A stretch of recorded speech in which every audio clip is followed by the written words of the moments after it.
में जाते हो तो यही समझाया जाता है, भगवान कृष्ण का वर्णन सिखाया जा रहा हो, चाहे किसी की कथा की कहा जा रहा हो, मकसद एक ही है उसका कि आप अच्छे बने, अपने जीवन को बदलें।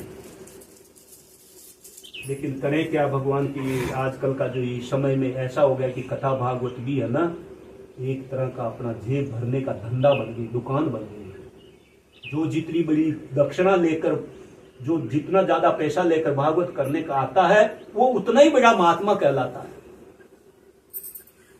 ये हमारे समाज में बहुत बड़ा कचरा फैल गया है। रामायण आपके घर में पड़ी हुई हो तो उसमें दो दो चौपाई रोज पढ़कर उसका अर्थ समझना शुरू कर लीजिए, हो गया सत्संग।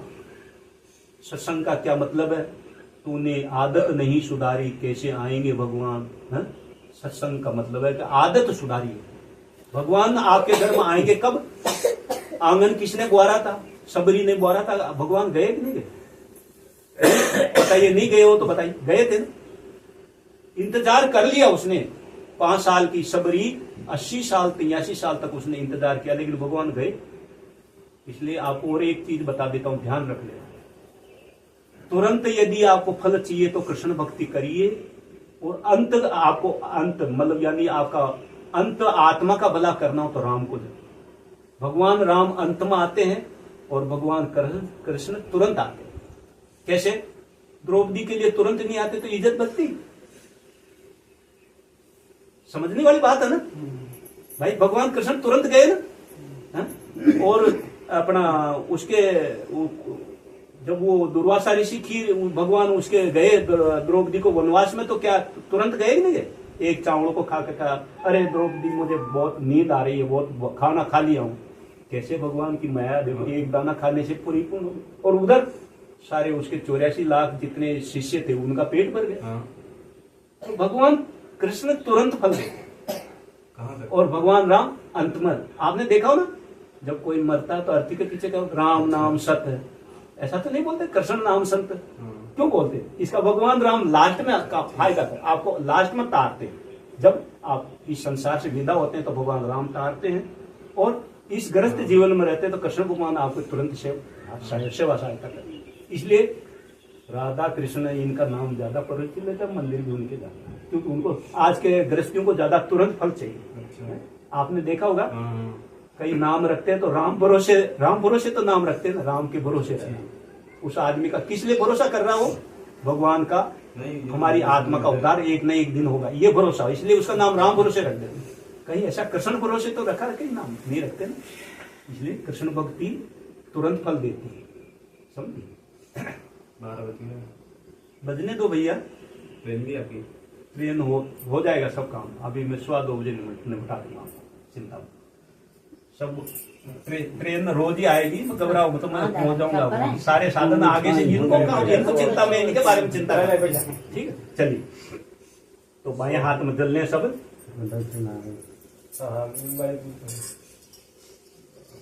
बाएं हाथ में जल लेकर दाहिने हाथ से ढक लें, अपने आप को पवित्र करें।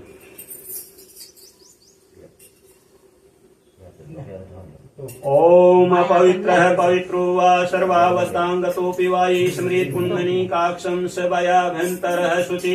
ओम पुनः पुण्डरीकाक्ष, पुनः पुण्डरीकाक्ष, पुनः तू अपने पक्ष भी लीजिए। हाँ, आप लोग शुद्ध हुए, क्या है, मन इधर उधर होगा। 3 बार जल पी लीजिए, चम्मच से जल पी लेंगे। एक बार सद्बुद्धि के लिए, अच्छी भावना के लिए, अच्छे कार्य विधि के लिए 3 बार जल पी। ओम अमृतो पस्त्रमसि स्वाहा लीजिए पहली बार। दूसरी बार जल पी, ओम अमृता पिदानमसि स्वाहा। ओम सत्यम यश श्रेमी श्री श्रेताम स्वाहा। शिखा बंधन है। घर में एक एलईडी लाते हैं तो एलईडी में आते लगा देते तो उसको प्रोग्राम आ जाता है क्या? नहीं आता होगा। क्यों नहीं आता? उसके लिए ऊपर में छत में जाकर कुछ लगाना पड़ता है। क्या लगाते हैं? डिस्क लगाओगे तभी प्रोग्राम आएगा। बहनों ने तो इतनी लंबी लंबी डिस्क लगा रखा, लेकिन आदमियों ने अपनी चोटियां कटवा दिया। सज्जनों, गायत्री माता की 2 ही मूर्तियां हैं, एक तो जनेऊ के रूप में, एक चोटी के रूप में। आप चोटी रख रहे हो, इसका मतलब गायत्री माता की मूर्ति आपके सिर पर वास कर रही है। बहनों के तो सद्बुद्धि है, लेकिन आदमियों की बुद्धि भ्रष्ट हो गई। आज जितना भी आतंकवाद, जितना भी खुरापाती है ना, सारे दोष हम औरतों को देते हैं, लेकिन आदमी भी कम नहीं है आज। अपनी बुद्धि स्थिर नहीं रखती। कभी कहेंगे चलो भैया चलें, हाँ चलो चलो, कहाँ जाएंगे, वहां पुड़िया पर जाकर बैठेंगे और वो पौड़ी लेकर बैठेंगे।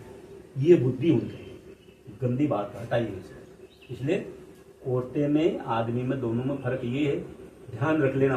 आज औरत जाती है तो आप समझ प्रेम से खाना बनाएं और स्नेह से खाना खिलाएं, वो गृहस्थी अच्छी। खाना खाने के टाइम में यदि लिस्ट लेकर बैठ जाए, मसाला नहीं, तेल नहीं, वो अच्छी पत्नी नहीं है।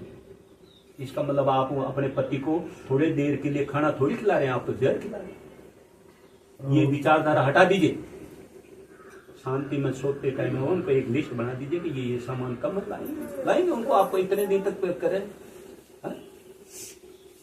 पैसा होते हुए भी, साड़ी कपड़ा होते हुए भी बार बार करना, आपने मुझे दिया ही क्या है? आपने मेरे लिए किया ही क्या है? मैं क्या आपकी नौकर हूं क्या? ये अच्छी पत्नी का काम। माता की तरह स्नेह रखे, बहन की तरह स्नेह रखे, माता की तरह उसको दुलार करके खाना खिलाए और मित्र की तरह अच्छी सलाह दें और दुख में उसका साथ दें। ऐसी गृहस्थी अच्छी मानी गई। एक होती है डाकू समान। डाकू के समान कौन औरत होती है? जो आदमी के पैसे चुराती रहे और अपना बजट बनाती है, वो डाकू के समान, वो चोरी करे। हाँ अच्छा,